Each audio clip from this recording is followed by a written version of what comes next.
नमस्कार दोस्तों, आपका स्वागत है यूट्यूब चैनल मंडी भाव। आज में दिनेश चंद पाटीदार। और दोस्तों आज बात करेंगे स्पेन और यूरोप के जो प्याज हैं उनकी कीमतें लगातार बढ़ रही हैं।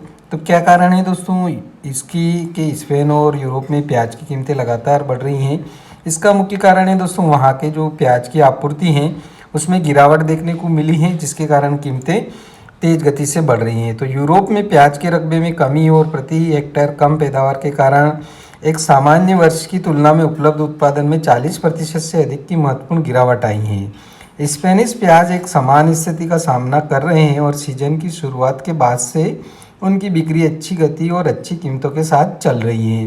2022-23 में प्याज अभियान अब तक पिछले एक की तुलना में बहुत अलग रहा है, जो वास्तव में विनाशकारी था।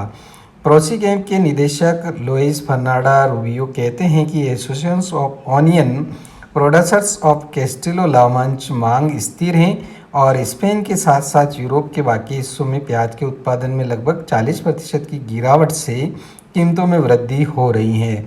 पिछले सीजन के विपरीत जब औसत कीमत 8 से 10 यूरो सेट प्रति किलो के बीच थी, तो इस साल बड़े कैलिबर प्याज की कीमत 35 से 37 यूरो सेट प्रति किलो के बीच है, जबकि मध्यम कैलिबर की कीमत 25 से 30 यूरो प्रति किलो के बीच है।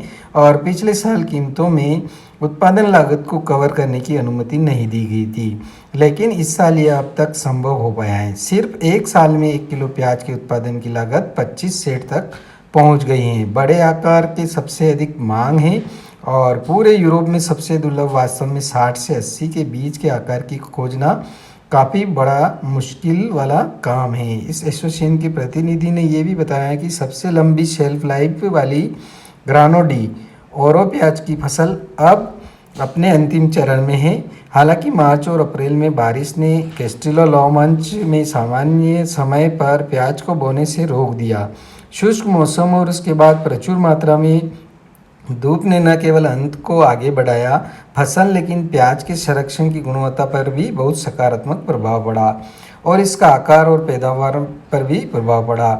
लुइस फर्नांडो रूबियो ने यह भी बताया कि यूरोप के सभी उत्पादक क्षेत्रों में रकबा, पैदावार और क्षमता कम हो गई हैं और युद्ध के कारण यूक्रेन के बाजार से बाहर निकलने का भी उल्लेखनीय प्रभाव पड़ा है। इसके परिणामस्वरूप प्याज की आपूर्ति सामान्य से कम हो गई है।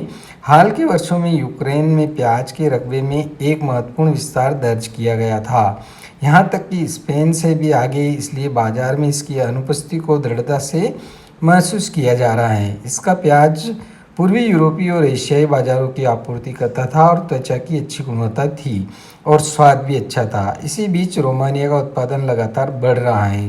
ताज़ा स्पेनिश प्याज की बिक्री का 35 से 40% घरेलू बाजार में जाता है और लगभग 30% निर्यात किया जाता है।